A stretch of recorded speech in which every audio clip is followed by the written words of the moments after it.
Yo, what's going on, Bro Talk Nation, man? Tonight is that night, right? We finna get in here. We finna dive into your life, your couch, your situationships, your entanglements, all of that tonight. We got special guests coming on, and my brother Jamarcus gonna do the intro. But man, I'm telling you, if you haven't heard the last two episodes, hey, you need to go catch them. You need to go back and replay them.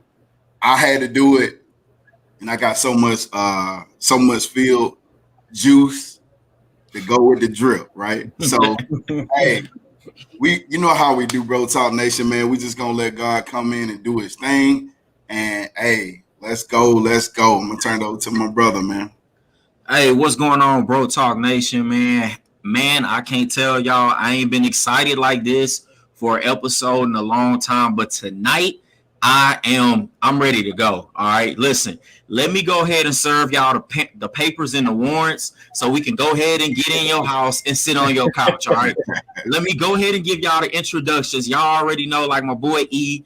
He already said it's him. Y'all already know me, Jamarcus. But we got guests coming on. One of them's gonna come on in a little bit. But I gotta introduce my brother-in-law, Aaron Moore. If you don't know, he's repping Dallas. All right, he's out of Dallas, Texas. He's from Louisiana. Y'all might not know the city, but a lot of people know the city. Strawberry Festival of the world. All right, he out there in the boot. But you know what I'm saying? He's repping Dallas right now. Man, I'm gonna let him go ahead and kick it in and give you a little bit about himself. Aaron, go ahead and let the people know who you are, man. Oh man, well, first of all, let me just say thank y'all so much. I feel like my status has gone up a bit because now I'm on Bro Talk, man. I've been waiting on this, man. So thank y'all, Jamarcus, for what y'all do, man. Y'all's ministry, y'all really are serving the people well. So thank y'all for y'all's transparency, y'all's honesty, all that y'all do, man, to help brothers out, man. My name is Aaron Moore, man. I'm from a small town in Southeast Louisiana called Ponchatoula. You ain't heard about it because we just got a Walmart 2 years ago. You know what I'm saying? Population about 5,000-6,000, but we still strong. But I'm in Dallas, Texas now, man. I serve as a pastor of discipleship at Concord Church, and one of my primary responsibilities is I take care of everything that doesn't take place on a Sunday morning. But my joy, the thing I love most about what I do, is I get to disciple men. So we've got a men's ministry. We had a gathering before COVID that was about 350 men strong on Saturday mornings at 7 a.m. And then COVID happened. And so we started meeting virtually. Doing that. So I'm just thrilled to be here. This is my speed, Bro Talk, and I can't wait to see what the Lord is going to do today. So thank y'all for having me. And hopefully I don't say nothing too crazy. All right. Appreciate you, man. Hey, man. Hey, once again, man, thank you, man. Hey, you already know your sister on here talking about Tangible Hope Parish is in the building. So you already know she wild up. But hey, I gotta go ahead and kick off the other warrant, the other papers to be served. My cuzzo's on here. Hey, listen, if you are in Atlanta and you don't know this man's name, all right, I know him by Greg. But the whole city of Atlanta, everybody down there know about G Merrick. If you haven't heard him on Instagram, man, the Grateful mixtapes. Hey, the boy is spitting. Hey, he got the new Instagram thing caught up that I love. I love to watch the Collins family, the gram and the Facebook posts and whatnot. But hey, I'm gonna go ahead and turn it over to my cousin, man. G Merrick, let the people know, man. What's going on, man? I made it to Bro Talk, just like my man Aaron said. You know what I'm saying? This is an honor, to be a part of this. I'm not sure if y'all can see me or hear me. I'm just talking. We got a little storm going on. Nah, you good. You good. Okay, cool. I can't see y'all moving or talking or nothing, so it's like froze up on me. But we gonna do this, you know what I'm saying? Appreciate y'all, for letting me join. Like you said, out here in Atlanta, you know what I'm saying? Raised in Texas. I was born in PAT, Port Arthur. You know what I'm saying? Raised there. Houston, Louisiana. A-Town, you know what I'm saying, just the South, man. And it's been a part of my journey. And hey, man, I had to break away from the fam real quick. They all out in there and stuff like that. But hey, we gonna kick it, man. Hey, appreciate you for joining, brother. All right. Hey, thank everybody for everybody coming on, man. I'm just ready to let God do his thing. Let his voice be amplified and magnified on here. I know we're about to have an amazing time. Great ministry right here from so many different people that have walked so many different journeys. So you're going to hear something that relates to you. Like every story in the Bible, something or someone. Oh, my boy, the enemy trying to work, man. Got my relates to you at a point of your time. The paper literally. Go ahead. Oh, bro. Man, can y'all hear me? Go ahead, bro. You know how we do. You good? All right, cool. You good now. Hey, so listen, man, check this out, man. We're talking about, if you missed last week's episode, we were talking about, yes, you are lost. Tonight, we are talking about being lost in pressure. All right. It's something that everybody goes through, but no one wants to talk about it. There's so many pressures in the world that you don't know about. You can have pressure of just being an employee, a boss, a friend, a brother, a husband, being a lead pastor, being a disciple. There are so many pressures in today's world that we don't want to talk about. And it got me thinking, fellas. I started thinking about, I was driving literally down the road, right? And if you ever been in traffic, right? Have y'all ever been there sitting there wondering what caused the traffic like in front of you? Like you be like, man, who done got into an accident and now the whole highway is literally like backed up, right?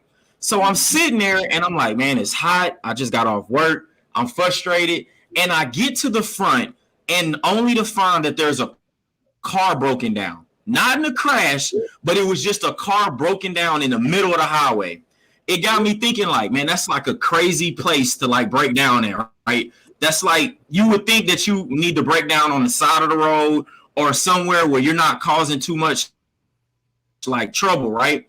But then it got me thinking, in our lives, we don't get to choose where we break down at. We don't get a choice to say, you know what? Let me pull over to the side so I don't cause a backup behind me. Let me pull over and don't break down so my family doesn't feel what just happened, right? And it made me started thinking about the car. That car, because of whatever pressure it was going through, pressure did not let it choose where to break down at. Pressure did not say, you know what, I'm going to let you break down in this nice park where there's no one else around to see you break down. You're just going to be able to break down, right? So that's where I'm coming at with today. I'm coming at when that pressure builds up with you and you get lost in it. You get lost in life of whatever's building up on you. And now you're at a point where you're about to break down, right? And it made me started thinking of this verse out of the Bible that I found, and it comes from literally out of James chapter 1, verse 2 through 4, out the Message version. And it literally says, consider it a sheer gift, friends. When tests and challenges come at you from all sides, you know that you are under pressure. Your faith life is forced into the open and shows its true colors. So that made me started thinking, just like that car that I saw that was broken down. It was faced with whatever pressure it came from all sides. And now its true colors are being shown. The car is broke down. That's what happens when pressure came. So I got to turn it over to y'all. Have y'all ever been in a spot in y'all life where all the pressure has stopped and you didn't break down in a place where you thought you were going to break down in? Like you thought, this can't happen right now. This cannot be the place where I'm going to let all this pressure build up and this is where I'm going to break down. Whew. Oh, who on it first? First thing I'll say is this. You know, Tony Evans has this quote where he says, balance is an illusion, tension is reality. And I think oftentimes we think that the place where we are going to be most of the time is this balanced place. But I mean, that's just not the reality. That's not the true tension of our walk with God. Tension is the reality that we walk in each and every day. It's pressure.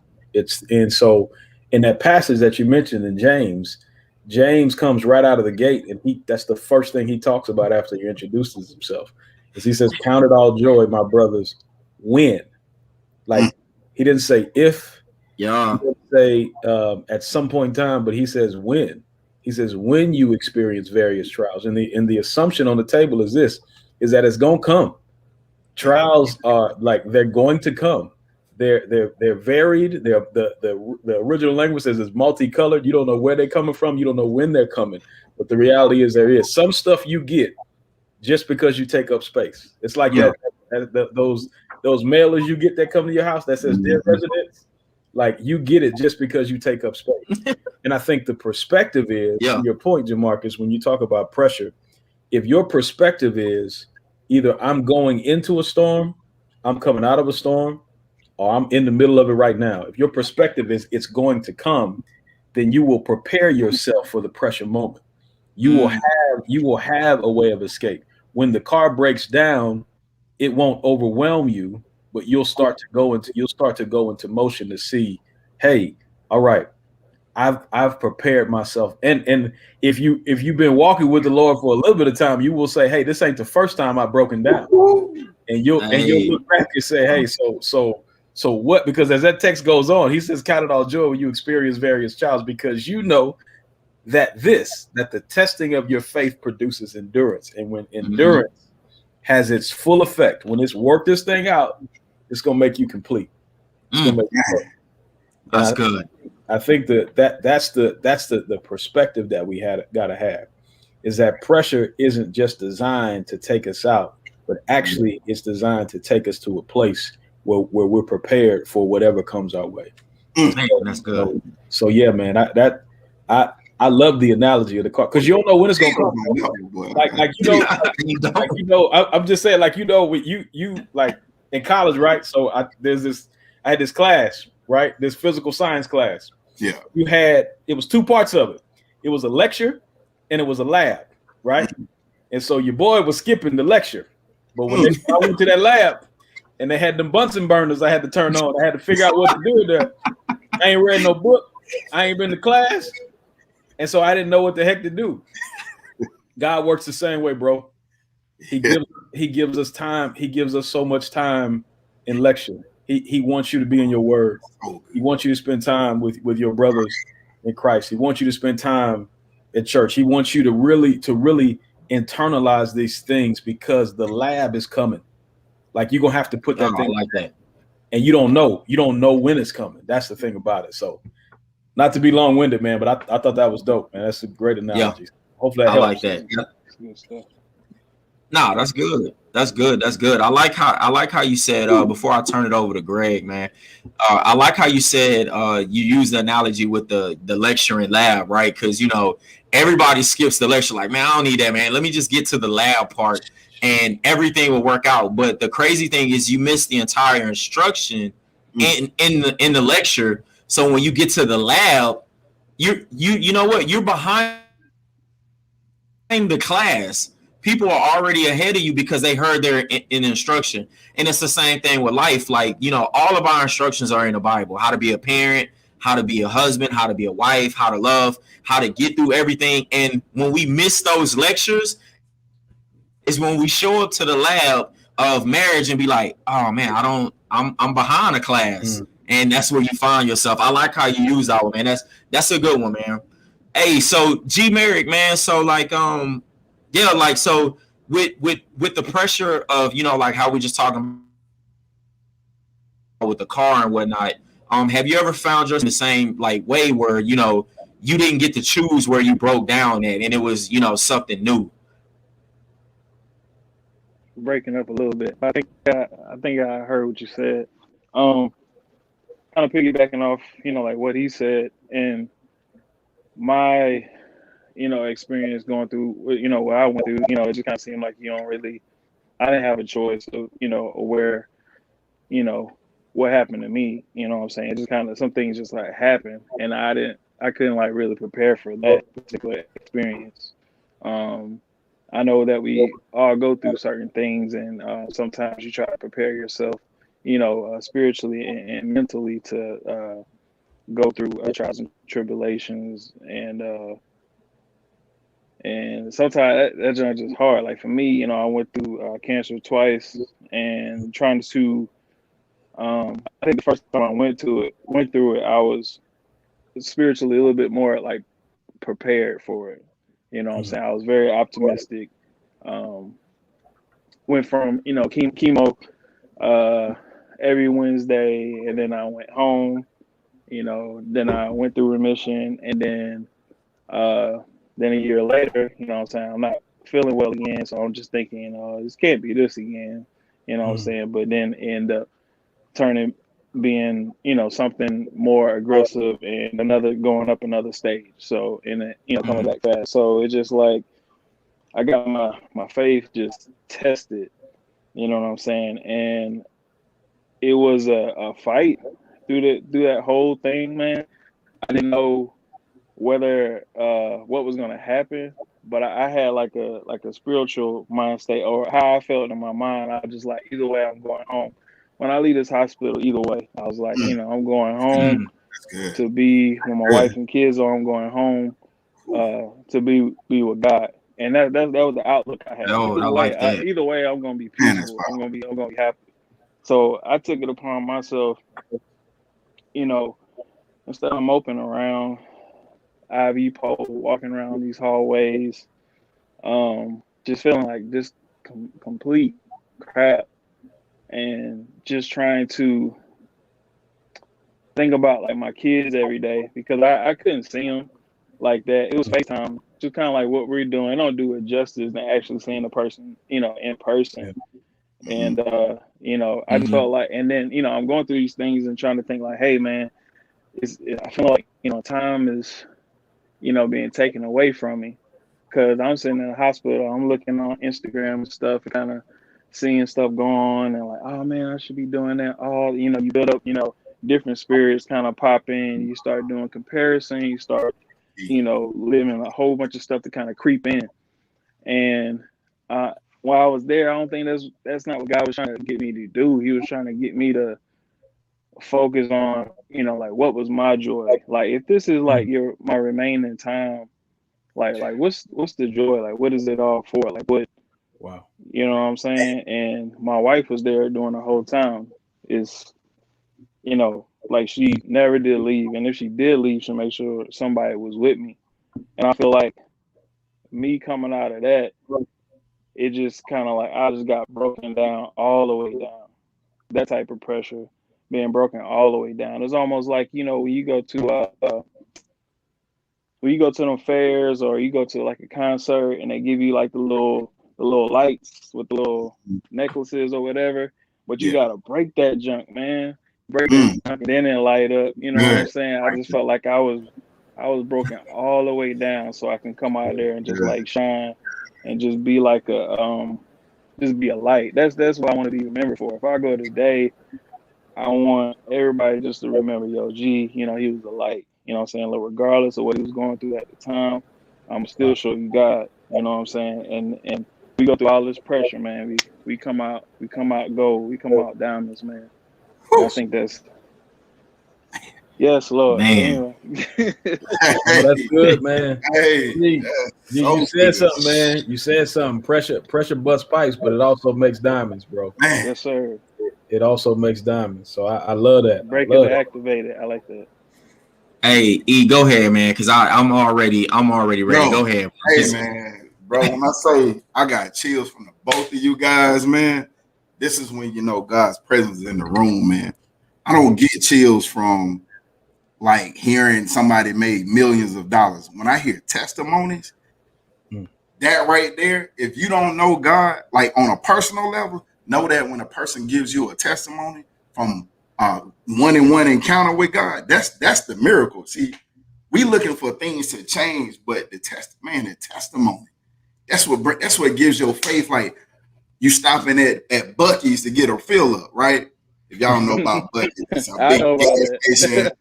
A lot of them. It was on a movie that I didn't know till I got to Texas, but you get that fill up, man. And I thank God for you guys, man. So to piggyback off, I'm gonna start with Aaron, man. See, Aaron, man, this is how me and my brother's podcast come together. He talked about a car breaking down on the highway. Yeah. Last week I was on the road picking up my son. And while I'm sitting in standstill traffic, I'm sitting there like, this my lane is not moving, but this lane is steady going, right? It's just going, And God said, and I just kept thinking like, E, you should get over in that lane to go to start moving. Like, why are you just standing here? I'm like, yeah, I should be over there. Ain't nothing coming. I got plenty of time to get over, but I didn't move. By the time I thought about moving, somebody was coming. And God said, isn't that just like your life? Like you watching other people do things, but you're trying to see, I didn't tell you to move over there, but you want to move on your own time. See, and when I moved on my own time, guess what happened? The traffic stopped in that lane. And then this lane went to going, right? So understand that when you breaking down in life, when life is hitting you, like don't move because you see somebody else move. Don't move on somebody else's testimony. See, Jameer gave you a great testimony. He beat cancer twice. Wow. Take what he did. See, you got to get the mindset. We look at the cancer part. See, we look at cancer as something to take us out. But see, God uses these things, these elements, like all these things as to show you, like, what was the person's mindset while they were going through? I never heard nobody's mindset while they were going through beating cancer twice. If y'all didn't catch that, man, you missed it. But go back and rewind it because that was great. Now, to go with what Jameer was saying, man, God gonna put pressure on you, and He got to put you in this place to develop you. See, pressure makes you develop. It's just like when you take a picture. See, we used to iPhones and Androids and like instant picture, right? But back in the day, I'm gonna show my age a little bit. I'm 36. I remember back in the 90s, we had the Polaroid. We had the click. Put that thing in there. It spit out, and then you gotta hit it with the fan, right? Even before then, right? You had to take a picture. You had to take it into a dark room, and it had to develop. You couldn't bring it out too early. Because if the light hit it, it'd expose it and it'll mess it up. That's what pressure is. See, you could be in pressure right now, and you praying to God like, God, please get me out of here today. And God said, no, I need you to be steady. I need you to sit still, keep calm, and I'll fight whatever you're going through. But see, there's something in this storm that I need you to get. I need you to develop right now. Pressure is built on you to develop you. Because hey, if you never did anything, if you never went through any pressure, when that time came, that clutch moment came, guess what? You wouldn't know what to do, right? We're going to take it to sports like we always do, I'm a LeBron fan. My brother's a Jordan fan, Kobe fan. But hey, Kobe worked on his game. Them guys in the NBA, the NFL, the NHL, all them professional athletes, they work on the shots that we see, the big clutch moment. We catch the moments, but see, you didn't catch the millions of shots that they shot and they missed. You didn't see the development of the footwork to put them in that position. So when they go and take that shot in a clutch moment, they're comfortable. Man, so God is putting pressure on you so you can be comfortable when that test comes. Hey, like Aaron said, either you in a storm, you coming out of a storm, or you dead smack in the middle. But see, when you know that God is on, if you keep your focus on God and let God minister to you in your life, and you just obey, you're gonna be like Jameer. He said, "Look, I'm gonna just focus on the joy. What makes me happy in this moment? See, what people what people thought about me counted me out. But what God said, see, the light that shines in you is gonna be the miracle." Man, bro. Can I say something? Go ahead, bro. Hey, go ahead, man. Because I'm telling you, I'm just taking a pause right now. I think when we talk about pressure, when we talk about trials, I think one thing we forget is that every trial, every pressure that we have, it ain't off the rack. It's tailor made. Hey, it's measured. It's measured. It's tapered to your fit. It is your exact fit. It's tailor made to you. Because if your neighbor was dealing with that type of pressure, they probably would have went on home to be with the Lord. They probably would have pulled their hair out. But God knew exactly. This is the hard part. God knew exactly the type of pressure you needed to go to in order for him to get you to be the type of person that he wanted you to be. So the whole time he's tapering that thing up for you, and he gave you it because he knew it would fit you.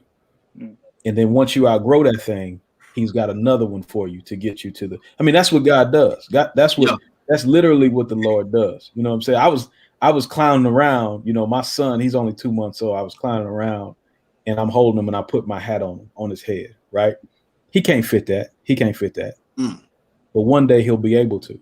That's what the Lord does to us, man. He gives us these crowns, and they so loose. Yeah. But he wants us one day to be able to grow into them things. And that just comes from pressure, man. That comes from pressure, man. The other thing I want to say about pressure, man, is that even though it's tailor-made for you, you ain't coming out of it until God wants you to come out of it. That's it right there. And I think that's the hard part of it. That same book we talking about, James, at the end of the book, James chapter 5, he closes it out by telling us to be patient. Yep. He says, be patient and consider the farmer, how he does. Literally, the farmer does every single thing that he can do. Everything he can do. Cultivates the ground, tills it, does all, put the seed down. But then there's something he can't do. He can't make it right. He got to wait on God to do that. That's the only way the crop is going to come. And as it goes on, he says, don't grumble or complain. Like, it ain't just being patient. It ain't just waiting, but it's how you wait. Man, G, you hit on some stuff that was so good, man. You were like, you said your perspective shifted. Yeah. And it was like, what's the joy in this? I was like, Lord have mercy. Yeah. That is the place that God wants to get us. Mm-hmm. Yeah. That we like, yo, this pressure is tough. Yeah. It is hard. It is not easy. It ain't easy. But listen, it's Juneteenth, and we celebrate 3 things being on this call. We Christian, we Black, and we men. But those 3 things make us endangered species. Man. That's real. And I'm just being real. That's real. That's pressure right there. That's pressure right there. Yeah. But the reality is, man, the way we go through this thing is gonna allow us, the way we handle this pressure is gonna make it, that's gonna be the thing that matures us and strengthens us. And so we can look back. Like my son, when he looks at me, when he gets older, he's gonna be like, man, my dad withstood the pressure, and now I got a model to look at. That's good. Yeah, so that's good. I just wanted to say that man, we needed that. Hey, listen, man, I have to hop in here because, man, I'm telling you, I love when a plan comes together. I'm telling y'all right now, the first point I wrote down, I didn't even give my point out because it just felt like it was gonna come. But my first point literally came from the Lit Cuzzo, and I literally wrote down press to get broken. That's what my first point was. Press to get broken. And I was thinking about it because in the military, you know, we have these things,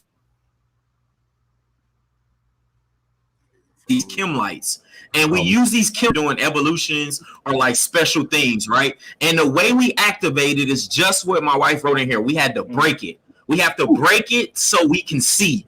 And I was thinking when you said it, because that, you know what I'm saying, it's so crazy that as we're going through pressure, we don't know that we're getting pressed to get broken so that the light can shine. And Aaron, man, you made it perfectly clear, man. I saw some the other day and it made me think, like, we all know that, you know, there's our steps, right? We make plans, but God orders our steps. But sometimes we tend to forget that God is not preparing the way. He already knows the way. He's just preparing us for the way that he's already prepared. Like, that's the crazy part. That's the crazy part of it. And that's what we're going through the pressure for. If we don't get the trials, the challenges, when we get on that path that he's prepared for us, we fall off. We're not ready for it. We're not even there yet. So all of that, man, like Aaron, what you said, man, and you know, G, man, it was perfect. And I love how it all came together because I wrote it down and I was like, man, I'm just gonna let him go in and start talking. And God was like, see, I told you, I got this thing figured out. and it's crazy, man. But I'm gonna turn it over to y'all again, man, because Aaron, you said something that brought up was something else that I highlighted in the Bible about pressure, right? You were saying about how you're going into it, and it made me started thinking about Matthew 9:17, right? And it literally says, and no one puts new wine into old wineskins, for the old wineskins will burst from the pressure. Now that made me started thinking about what you said, Aaron, because now it ties in, right? We're trying to go in this thing at our own way, and God is saying your way doesn't work. It doesn't work. You're just like that car, right? I told you what to do. I gave you indications that the car was building up from pressure. The oil light came on, you ignored it. You know what I'm saying? The tire pressure light came on, you ignored it. Now it's burst, right? Because we're out here trying to put the old wine in the new wineskins, right? And God is saying, no, that old you can't fit into the new that I'm trying to get you in. So this is what I'm bringing the pressure for, to get all of that out of you so that you can go in the new wineskin. And Aaron, you brought it out, and I had it highlighted, and I was like, you know what? I gotta bring this up because this is literally what we're going into. So I have like to throw this around, like the pressure of getting rid of you, the pressure of you dying to become what God is trying to make you. What are some of the struggles faced along that journey? Ooh, man, it's all a struggle. But I think that's the good. The good thing is, just being honest with you, the good thing, there's no problem with struggle. The problem is when you give up in the struggle, when you go back to the old you. God wants you to struggle because He's given you something that lives on the inside of you to help carry you through the struggle, and that's the Holy Spirit.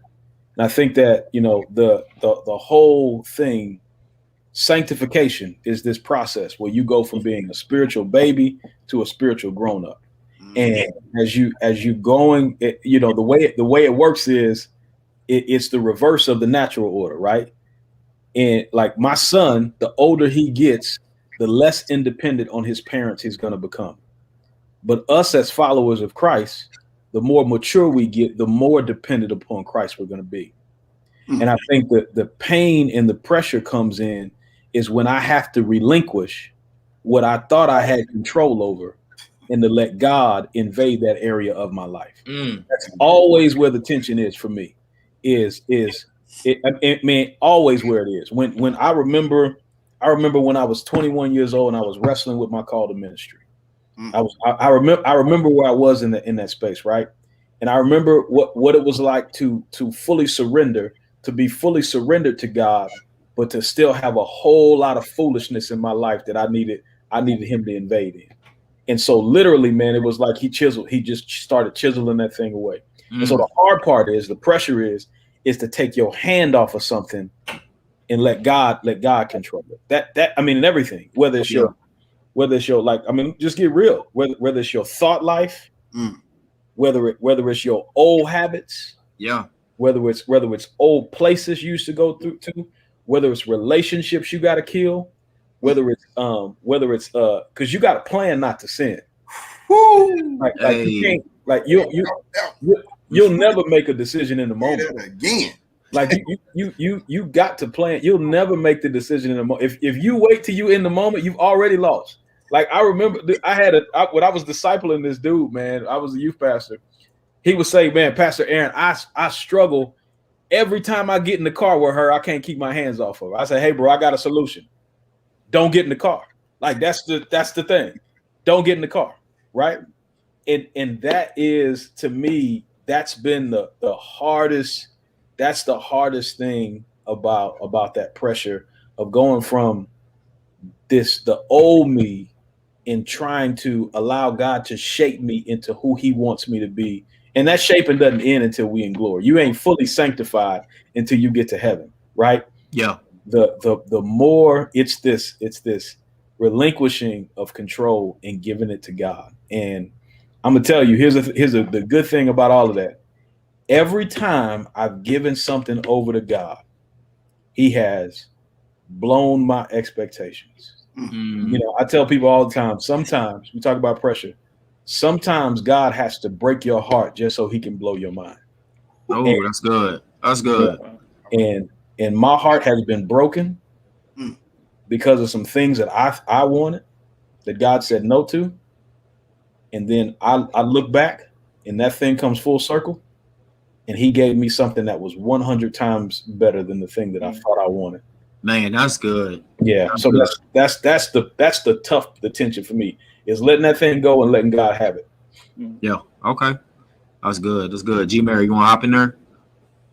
Yeah, man. I think that's just the hardest thing to do sometimes is when you caught up in yourself and you're not trying to let God take control over everything. You kind of trying to be the puppeteer and try to carry everything all on your shoulders and stuff like that. Like we're not meant to do that. Like we're not giants. We're not meant to carry all that weight. You know what I'm saying? And you mess around, get broken down. Yeah, like I try to carry all that weight and stuff. Like nah, you know what I'm saying? Like beating your chest and stuff. Like nah, I'm gonna take it. You get to a point and you just like nah, nah. That's a losing battle, man. Trying to take on everything and just giving it to God, man. That's one of the hardest things to do. Hardest things to do, man. Especially when you're not in tune yet, and you're not ready to kind of give Him the keys to the car, and you trying to drive everything, and then you find yourself somewhere you didn't think you were gonna end up being. You know what I'm saying? Just because you didn't fully want to put your trust into Him. It's almost like you playing with Him, like you just saying like, oh, let me see how far I can take this before, you know what I'm saying, if He quote unquote want to take it over. You know what I'm saying? It is like, you know what I'm saying? Y'all got kids, right? You know what I'm saying? You know, sometimes you be like, hey man, sit down. And then they'll kind of like look at you and then still try to go jump off the couch. And I'm like, hey man, sit down. And then they want to kind of, all right, creep off. And then you see them jump off, all right. And then you stand up and stuff, and they be like, all right. You know, I was like, man, why? I got to do that. You know what I'm saying? You're not listening to me speaking to you. I got to speak in a certain voice. Yeah. So it's just like, it's a certain voice that you hear. You know what I'm saying? That be like, hey, man, you got to chill out. I got this. Like, I got it. You know what I'm saying? Just like some people, like some ball players, be like, hey, man, I'm going to carry everybody on my back. Like, let's go. That's what God wants to do. You know what I'm saying? But everybody, you know, selfish, don't want to, you know, do everything together. You know what I'm saying? They just need that one person, you know what I'm saying, is like, hey, man, I'm gonna get y'all over the hump. That's what God's trying to do, man. You know what I'm saying? It's just like you supposed to get selfish and just be like in their ways, man, and they just like they want the glory. It's not meant for you, bro. It's not meant for you, man. It's a deeper thing, man. Like it's all God. It's all God, regardless of what you've been through or where you at right now. The stuff that's coming to you, the blessings that's falling in your lap, man, that's all God. And once you understand that, man, big facts. Man, that's good. Yeah. E, go ahead, man. Go ahead, bro. Hey, while y'all were talking, man, I got two different analogies, right?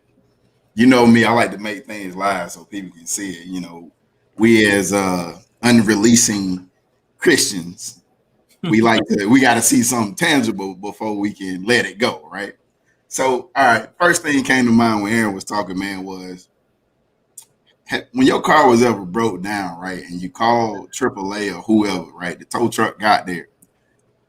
Did you, when the tow truck person got out the truck, did you say, hey, man, appreciate you for coming, I got it, I'll hook it up for you? Then you can just take it and go with it. Right? Like that's us right there. When God is trying to take this thing from us, we say, that's God, good. you know what? I got it, man. I'll hook it up. I'm gonna fix it. I'm gonna carry this thing. I'm gonna put it on. I'm gonna stop sinning. I'm gonna leave that young lady alone. I'm gonna stop drinking. God is like, I can just imagine the tow truck guy like, what?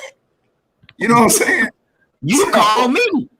called me, yeah. And if you cried out and and said, if you could have, you would have did it already. you would have did it already, man. You probably wouldn't even broke down in the first place, right? And so, like, that just came to my mind, right? And so, like, we gotta let that thing go, man. Like like Jamari said, the moment you realize God did it, I'm gonna tell you right now, man. And God has a way of sending you messages, right? Because when you, it's like he just gave the analogy of the kids. I done gave my testimony so many times on this podcast, and I'm gonna do it again tonight. I was in a place in my life just coming out of a marriage, right? Broken, hurting. Like Aaron said, God gonna break your heart. But when it comes full circle, he blows your mind every time. I had just came out of a marriage, and like most young men, because I wouldn't talk no better. You know what? I'm gonna just go on this spree of just getting women, drinking, clubbing, doing my thing, right? And God said, "All right, man." And I heard the whispers while I was in the club turning up. God said, "Hey, son, that ain't what I have for your life. I got you. I got you. When I come out of here, I got you. We'll get up in the morning, go to Waffle House, have breakfast. We're gonna sit down and talk. God, I'm gonna spend some time with you, right?" But I wasn't listening. So God said, "All right, listen. I told you to stop doing what you're doing." God, look, man, I got it. I'm gonna take care. I just want to have a little fun. Then I'm gonna get back with you. All right, we gonna do our thing, right? So God said, "Listen, man. All right. Since you don't understand, let me go on and break it down for you." God sent me in a dream, my flesh burning, me smelling my own flesh burning. Never smelt a burning dead body in my life. I know the distinct smell of me burning. All right. If you ain't never smelt nobody's body burning, there is no way you can understand what I'm saying. But if you ever seen a movie and somebody was on fire, you can only imagine in your mind what that smell is like. I smelt that smell. And from that point on, God just kept on pulling me back in, right? And so when you get broken enough, right? Because in that marriage, I thought that she broke my heart. I was on deployment, and later on found out that she cheated on me, right?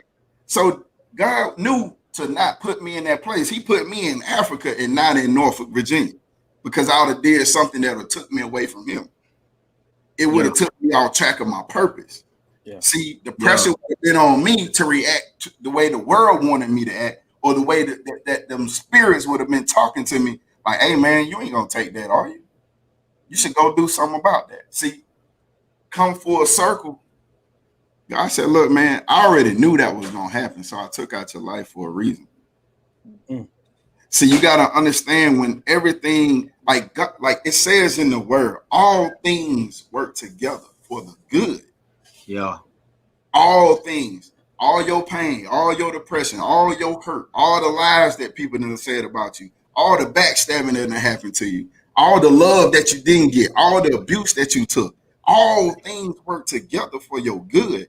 And when it comes together for your good, just know it was nothing but God. You ain't have nothing to do with it.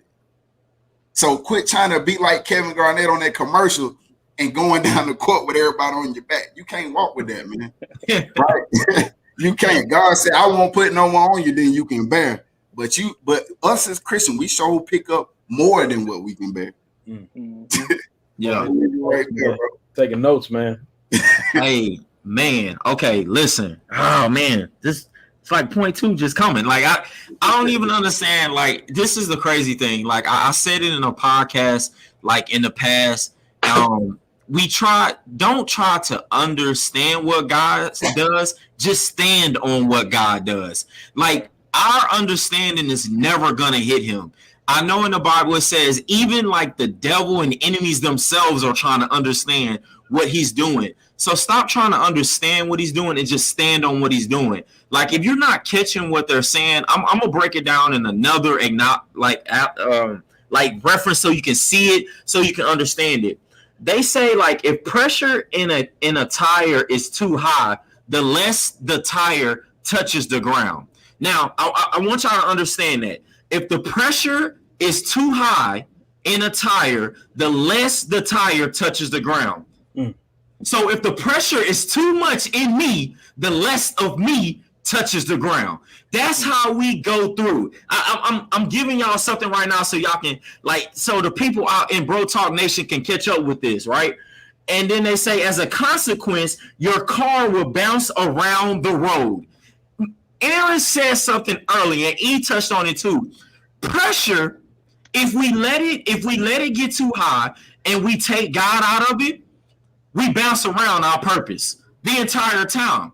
This is like a tire with too much pressure in it. It doesn't even touch the ground. So that means we're not even grounded when we have too much pressure in us and we don't got God involved. And with that, we miss our purpose. Like God is literally saying, you don't understand, Jamarcus.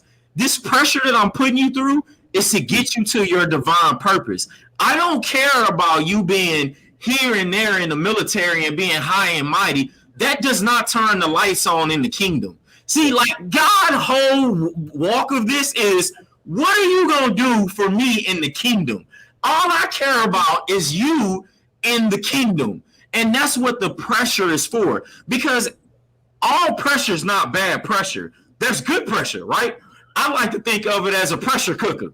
The pressure cooker makes something wonderful when it comes up out of that, right? The pressure cooker makes something that we can eat. It makes something like our daily bread. See, when God puts pressure on like these men that's on this podcast tonight, the pressure that we have went through, it made something that y'all can eat. Y'all are eating right now from the pressure that we have been through in our life. I'll give you another scenario before I turn it over. Even I like to think about it. I don't like to just follow the message of Jesus. I like to follow his methods. And I'll tell y'all one time where Jesus himself was in some pressure. We talked about it on the podcast before when he went into the garden and he was asking God to take the cup from him. See, God was he could have walked away from it all. He didn't have to go to the cross. We're talking about Jesus, the man who was walked on water and done everything. He was asking his father to take this cup from him because he couldn't bear the pressure that was going on. Not only did he do it once, the Bible says he went back to the garden 3 times. 3. And he cried.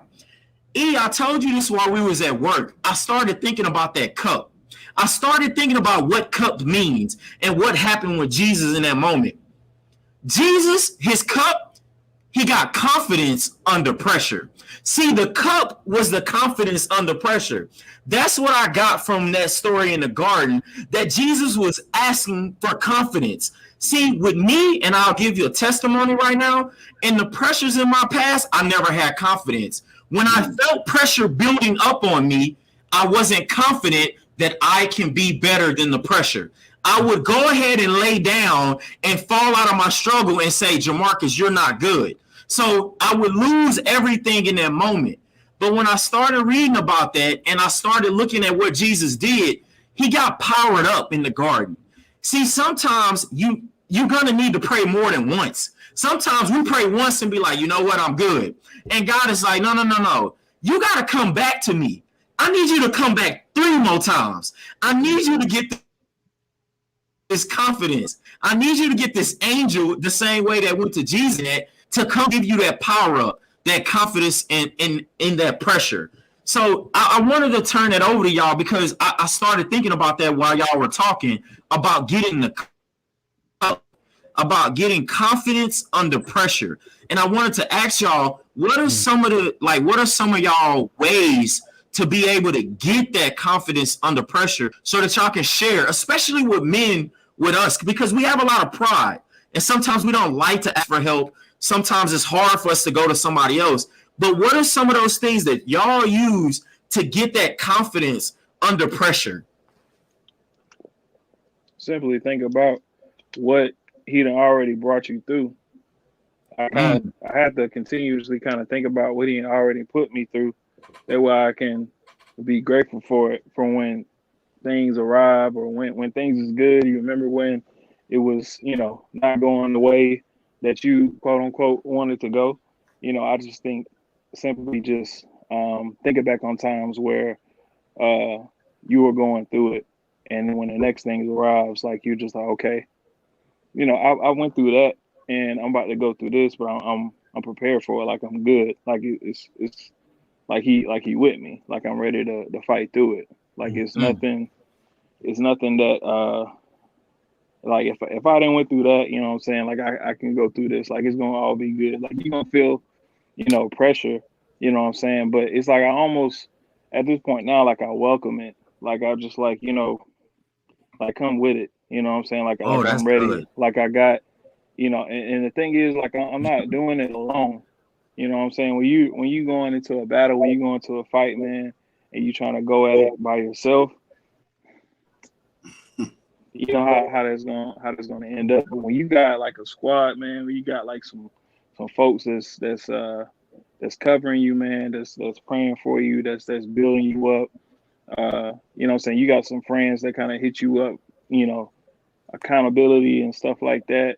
They kind of keep you on that path that you need to go on, that you need to keep fighting through, walking that path and kind of check you when you tripping.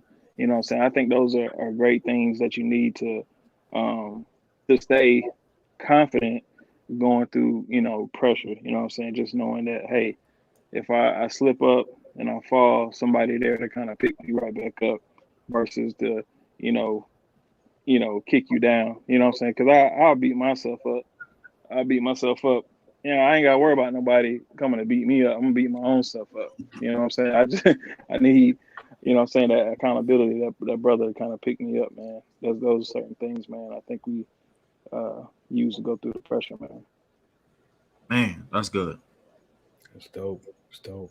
Yeah. I think for me, man, you said it, Jamarcus, when you talked about the life of Jesus, prayer. I think prayer is not only powerful because of the one who says it, but because of the one who hears it. Mm-hmm. Um, Mm. prayer, prayer is it's an opportunity. It doesn't just change the situation, but it also changes you. And the thing that Jesus modeled for us in the garden when he prayed, he said, "Not my will, but your will be done, Father." Mm. And Yeah. prayer is not only an opportunity for us to talk to God, but it's a chance for us to listen and hear for what God has for us as well. And it humbles us. I think this constant humility, understanding this, that the reality is God doesn't owe us anything. We're all instruments of His grace and mercy each and every day. Yeah. As a matter of fact, He should have killed us for some of the decisions that we made. He should have took us out. He should have allowed that thing. But by His grace, by His mercy, He's withheld some things from us that we deserve, and He's given us some stuff that we do not deserve. And so I thank God for I lean on His grace and His mercy each and every day. Y'all talked about community. Um, Listen, Christianity was never designed for us to do it on our own. As men, I know we're prideful. I know we like to isolate. I know we like to figure things out on our own. But the reality is, this thing was designed for you to lean on other brothers in Christ to help you in the moment. There are countless stories. There Man. are countless stories in the scriptures where God set up a situation so that the person that was quote unquote the leader had to depend on other people. Moses had to Mm. depend on other people. David had Man, to that's good. depend on other people. Solomon had to depend on other people. The disciples had to depend upon each other. Jesus gave all of them times where they had to do that. The apostle Paul had to. You see what I'm saying? Mm-hmm. Timothy, Titus. It's this thing where vulnerability, humility, and leaning on your brother in Christ comes into play, and that has helped me through. Listen, there's been seasons in my life where I would not have made it through if it wasn't for brothers praying for me consistently and calling me and checking up on me Yeah. day to day. I mean, I think we can, and I think the last thing too. This is the last thing I'm gonna say about this. You know, you guys are military. The easiest way to lose a battle is to not know you in one. Uh, and so for us, we got to realize that we do have a real enemy. That he is roaring around like a lion seeking to whom he can devour. Uh, Yeah. but as long as you know that lion has nothing on the lion from Judah, and you understand that you've got it, that Satan's job is to discourage, discount the word of God, and to use the truth to get you to believe a lie. As long as you understand the tactics of the enemy, you can call it for the fake that it is, right? You know what I'm saying? He is the great deceiver. Y'all know that the U.S. Department of Treasury, when they training people on how to spot counterfeit money, they don't give them fake money. They give them the real money. They give them Yeah. real money, and they spend time with the real thing, so that when the fake thing comes across their desk, they can call it out because they spent so much time with the real thing. And Hold I think on, man. Hold on. that's the reality of our walk with God, is that when you spend so much time with the real thing, with God, you know you're able to spot out. You know you're in a battle. You know this is spiritual warfare. You know that you have an enemy who wants to knock you off track. But the moment you forget that, that's Satan's biggest tactic, is to get people to think he don't exist. And the moment you forget about that, you're more susceptible to falling victim to his schemes. So I think that's something we got to keep on the forefront of our minds. It's like, okay, trials are tests that come from God. Temptations come from Satan, and they're trying to move us away from our purpose. James talks about that. Man, you brought up James. James is just keeps coming back up, man. So yeah. Those are things that are constantly on my mind, And it took me a while to get to that place, but I'm talking to God. I'm in His Word, because if I want to hear His voice, that's one of the clearest places I can look to hear His voice is in His Word. Yeah. He speaks to me so much when I'm in His Word. I'm listening to Him, and I'm understanding that I got an enemy out there that wants to see me fall, and I got to know his tactics. Yeah. Okay. E, man, go ahead and I'm gonna go ahead and you know what I'm saying, hit that one up, man. And man, that was good, Aaron. That was good, bro. Thank you. Bro, y'all two brothers tonight, man. Good God, man.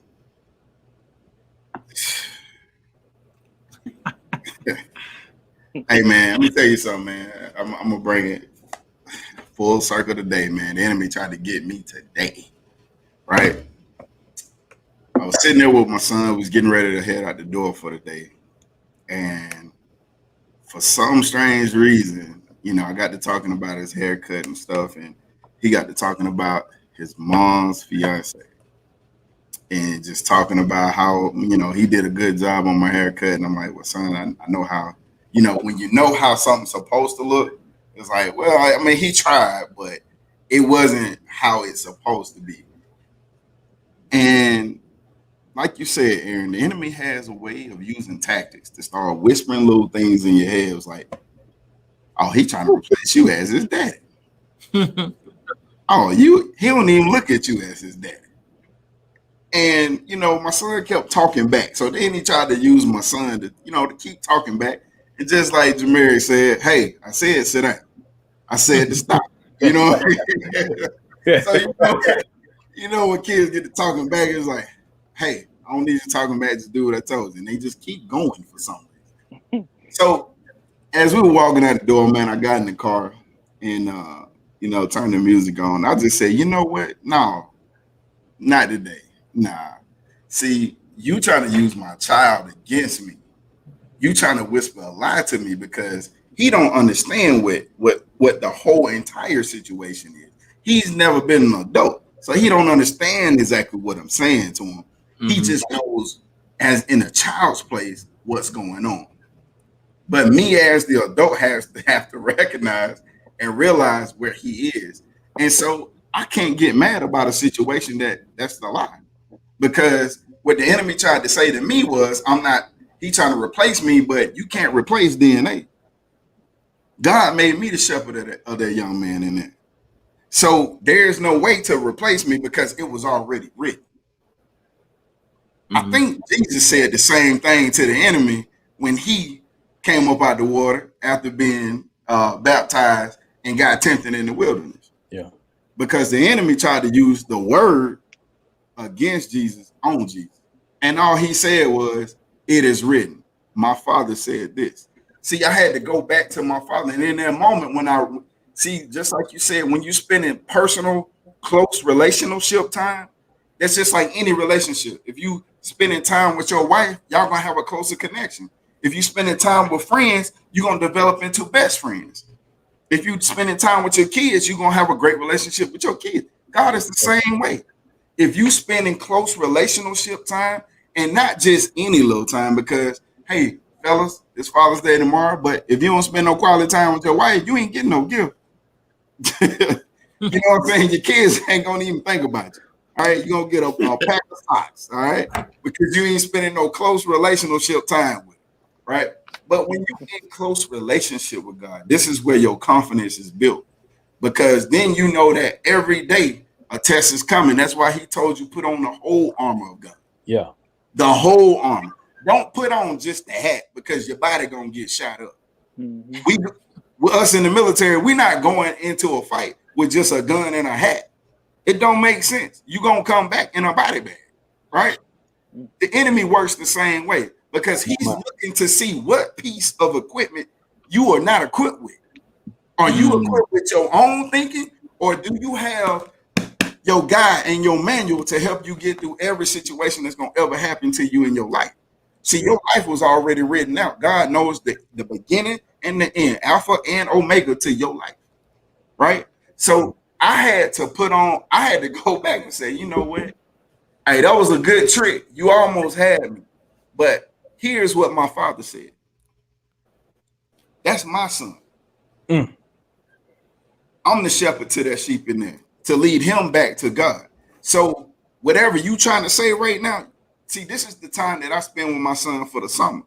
I don't want to create a moment where when he thinks about his summer, when he gets older, he remembers his dad going against another man that's going to be in his life too.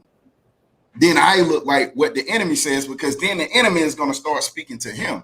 And then that's going to cause tension between us. So now we can't spend personal time together. And now we got a relational bond that's been broken.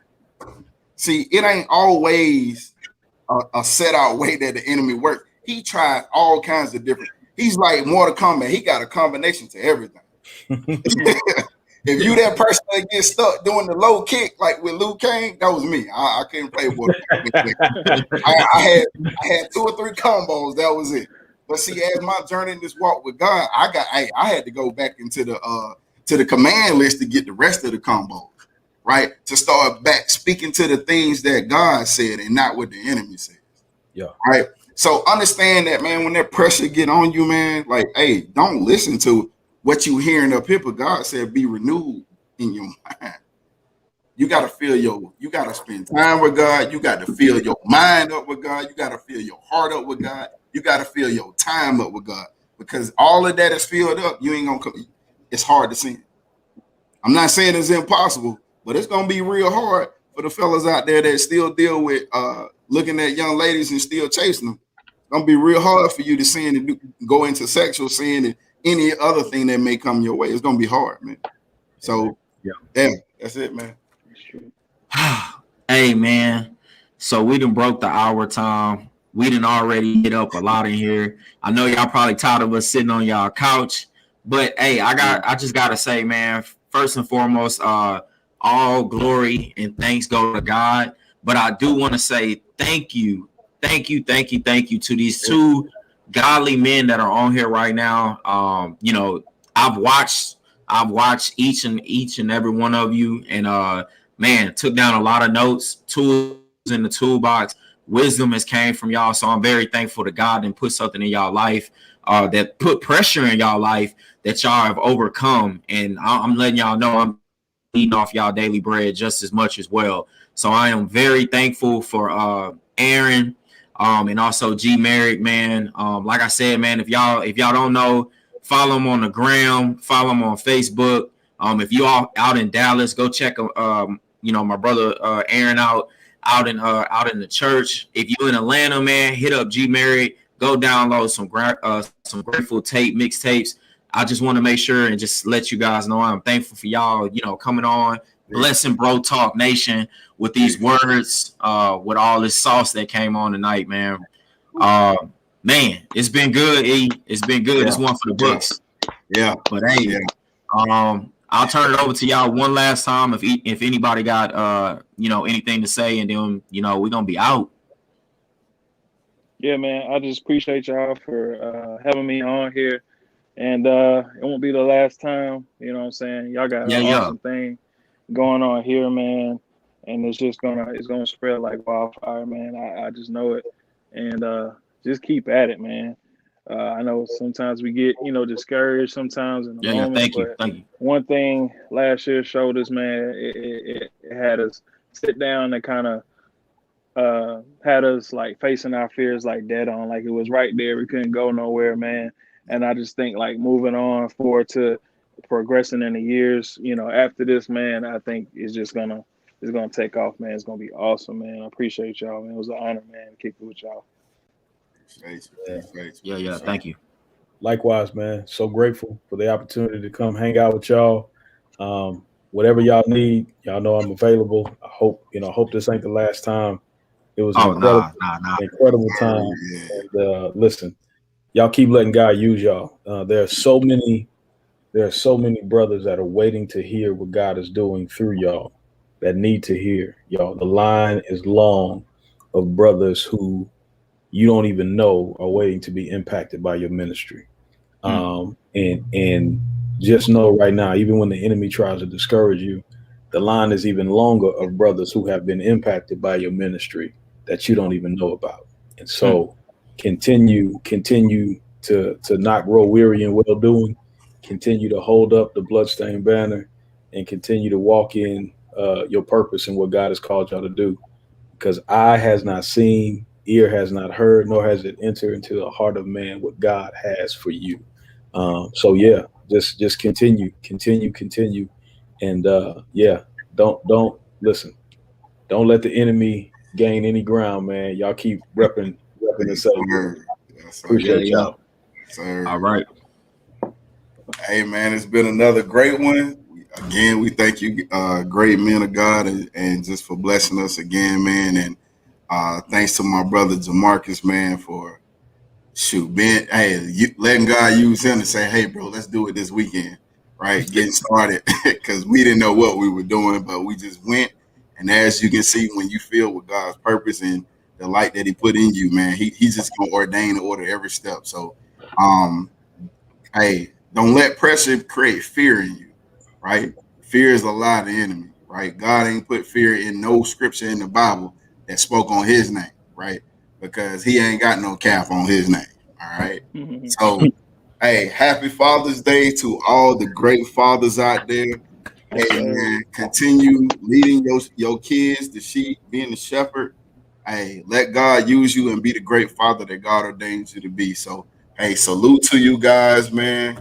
Enjoy your day. Enjoy your pack of socks. And, hey, we'll see you on the next one, man. Be blessed. Hey. Sir. Yes, sir.